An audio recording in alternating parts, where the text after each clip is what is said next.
Hey, Lee Merriweather here. You know, the lawyer decided to come a Sawyer wheel.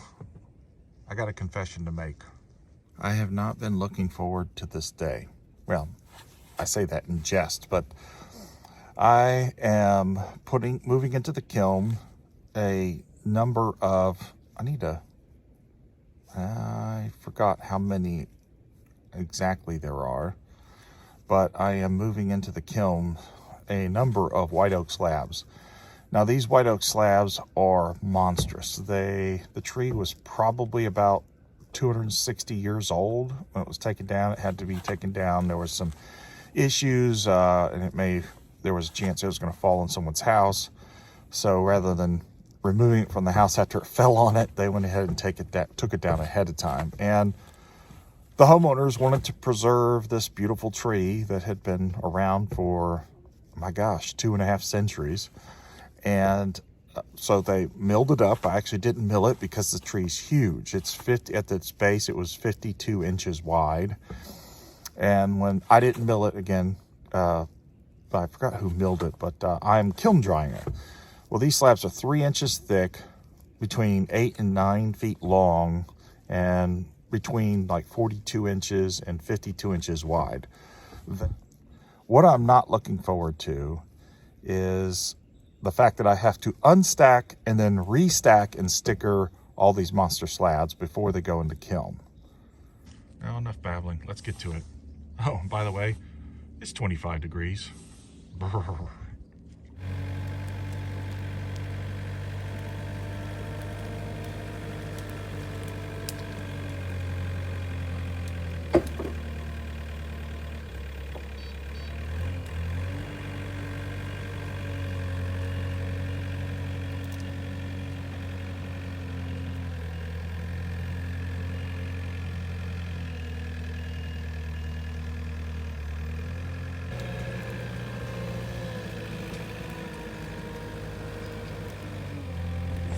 Now, you'll notice on those, so this is one set of them. They are on multiple different air drying stations because that was the highest I could lift up the last slab on my little tractor. And they only have 1-inch stickers between each layer.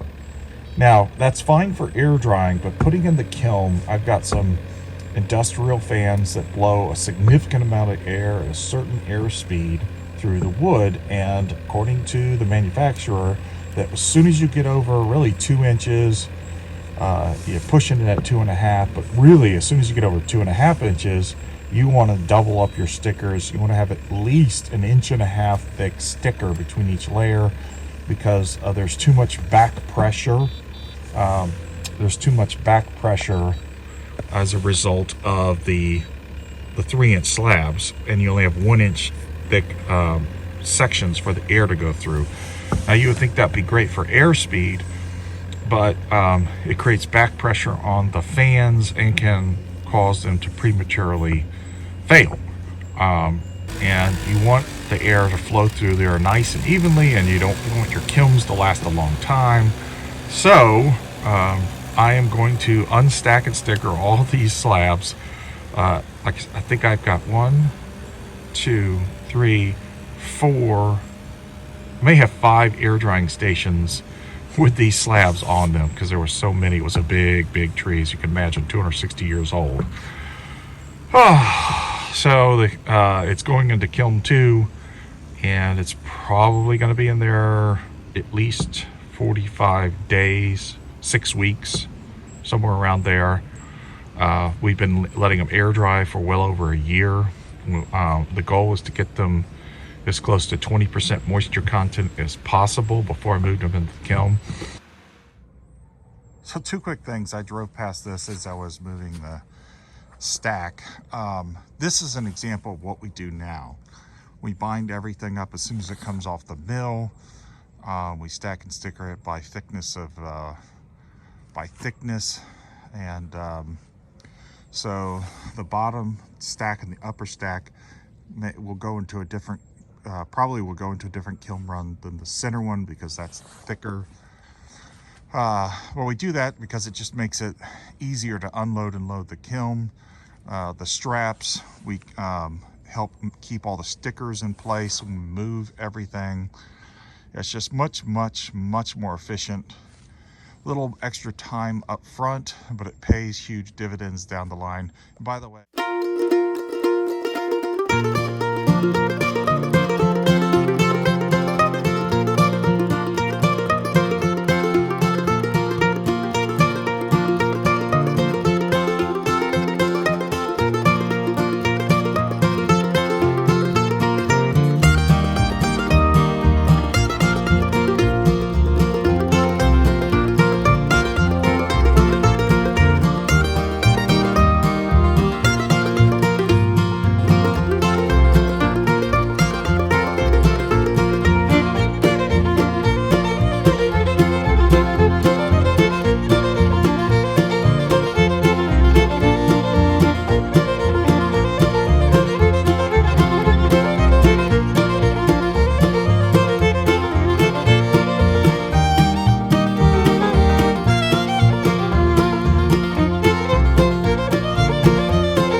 Now, it wound up taking us a day and a half to unstack and sticker all the slabs and then restack and sticker all of them. I think it was around 2,500 board feet. Of course, during that day and a half, we had lots of interruptions. We had a load of logs delivered. We had several thousand board feet of additional lumber delivered to be kiln dried. So as we were loading the kiln, we were having these interruptions during the day. But because we didn't properly stack and sticker it originally, it still wound up taking a day and a half. Now, while I was dealing with one of the projects, we had finished loading it up, and I actually did want to take a quick picture or video to show what the kiln looked like, completely filled up with all the lumber. But I had to run off and deal with the delivery of logs, and Baldwin, my son, he decided to execute and close it all up and fire up the kiln. So when I came back from accepting a delivery of logs, he had already sealed up the kiln and had it fired up. So can't complain about him taking the initiative. I just wish I'd had a moment to take a picture just so you could have seen what it looked like at the end, but once we had filled it all up. But that pretty much wraps up this video. Hey everyone, thanks so much for watching, and if you're enjoying what you're seeing, please subscribe and hit the like button.